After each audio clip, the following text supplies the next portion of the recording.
Hi friends, welcome back. Today I'm going to show you how I personally assess a lot of people who have lower back pain. So the first movement is standing up and bending all the way down. Can you at least reach your ankles? If you can't, you're a little bit on the stiff side. You're going to need to stretch those hamstrings, glutes, and your back muscles. Next is hands on your chest, legs straight, going all the way backwards. You should be able to get 20 to 30 degrees. People who are stiff, they need to work on the flexibility of the lower back. They could be in danger of having very stiff or dehydrated discs if they don't get extension back, because that's one of the movements which counter lots of bending and sitting and lifting things. It also might mean their hip flexors and their quads and their abs are a little bit on the tight side. Next, we have hands on your side, reaching down to touch at least your knee crease on both sides. Next, we have sitting down, hands on your chest. You should be able to rotate at least 50 degrees on both directions. Next, we have squatting all the way down. Can you go all the way down? That means you've got full access of great range for your ankles, your knees, and your hips. If you don't, it likely means you're going to put more pressure on your lower back when you bend down to lift things off the floor. Next, I have you lying on your back. Can you pull your knee all the way to your chest? This tests hip flexion. So if you're getting pinching inside your hip region at the front, it means you might have a little bit of hip impingement. Some people with arthritis or labral issues in their hip get pain and stiffness at the end of range. Again, stiff hips will likely put more pressure on your lower back. We'll do that on both sides, and then we'll test internal rotation at least to 45 degrees and external rotation at least 70, 80 degrees, 90 degrees being ideal. In a seated position, we'll also check your thoracic extension. So elbows in front, leaning all the way back, trying to get the movement through your upper back. Now we'll move on to strength. By this time, I know how flexible you are for your hips, for your ankles, for your knees, your upper back, your lower back, how well you can squat. I have a general idea of how flexible you are, and it's time to move on to your strength test. So one of the greatest tests we can do is single leg sit to stand. Find something which is about your knee crease in height. For most people, around 45 centimeters is an ideal height, which is the height of most chairs. Can you sit down? Can you stand up without making too much noise, without landing too heavily? Can you do this close to 20 times? If you can, it means you have pretty reasonable leg strength. I have a pretty coarse idea of how strong your legs are. If you can't do this, your legs are shaking everywhere. It could be your balance, it could be your hip strength, it could be your leg strength in general, but it gives me an idea of how strong your legs are. I will do that on the other side as well. It's common to have one leg being a lot stronger than the other, and this can lead to back pain. Or if you've got sciatica, the leg with sciatica often is the weaker one anyway. If you have a big difference in your leg strength, one of the best things you can do is equalize your leg strength. That will take pressure off your lower back and stop you leaning to one side all the time. Next, we'll check your sit-ups. Now, a surprising number of people can't do a sit-up, and they find that getting out of the bed in the morning is a real struggle because their abs are not strong enough to help them to turn, and their lower back feels it, and it gets tension and pain when you twist and rotate. Ideally, you want to do a sit-up with your hands behind your head,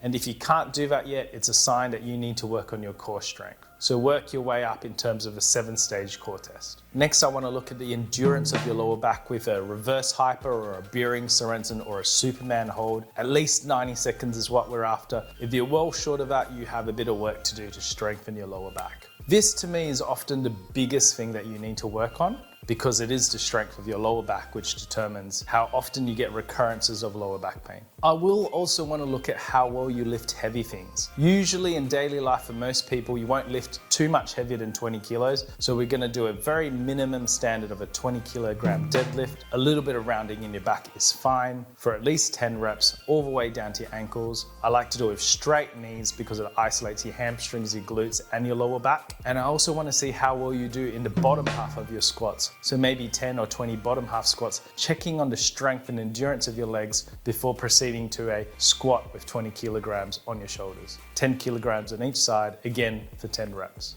A nice gradual tempo without dropping right to the bottom, but with a slow eccentric and a nice hold before coming back up again is what I'm looking for. In addition to all these tests, I also want to look at the flexibility of your quads. Can you stand up, pull your foot to your bottom, have your knees next to each other, so not one floating in front, pelvis posteriorly rotated, chest up nice and tall. Can you really pull that heel into the bottom and press it in? If not, you have tight quads, which is very common in office workers and can contribute to a lordotic posture or extra pressure on your lower back. I'll also want to look at the flexibility of your hip flexors. Can you get into a half kneeling lunge? Quite a large space between your front foot and your back knee. Get that front knee to go right over your toes. Keep your chest up tall. Posteriorly rotate your pelvis. I'm looking at the quality of that stretch. How far forwards can you put your front leg? How far backwards does the back leg go? How deep is your lunge? If you are very stiff in this and you can't get very far forwards, it means you need to work on the flexibility of your hip flexors.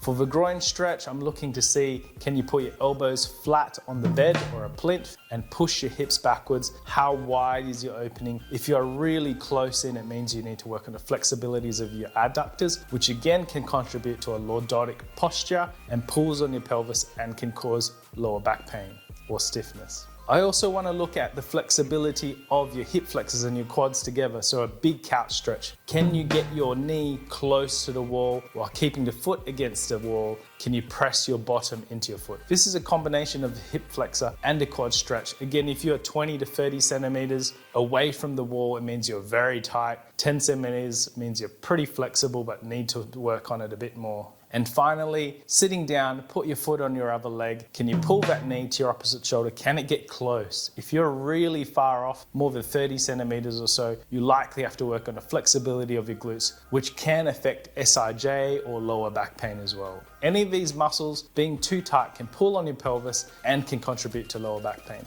So there you go, guys. These are the tests I use live in the clinic, and you can use it from the comfort of your home to diagnose, to isolate where your lower back pain is coming from. Knowledge is power when it comes to back pain. If you know where you're stiff, where you need to get stronger, what you need to improve on in terms of lifting, you likely will make a massive impact on your lower back pain. No matter how stubborn it is, no matter how long you've had it for, you shouldn't have to rely on a physician to tell you one hip is out of position, or this pelvis is rotated the wrong way. Often this kind of jargon is wrong. In my time as a physio, I've definitely come across a lot of patients who've been told their pelvis is rotated this way, or it's shifted up, or one leg is longer than the other. And in my opinion, this advice is often not very helpful. Because what is a patient going to do about it other than have to rely completely on the chiropractor or the physio who says these things to adjust these things back into place? By finding what is stiff and what is tight, you are empowered to fix the problem yourself. Once you've found what the problem is, the beauty of these tests are that often the tests show what is lacking. It also is a treatment of the exercise itself that you need to do to fix your problem.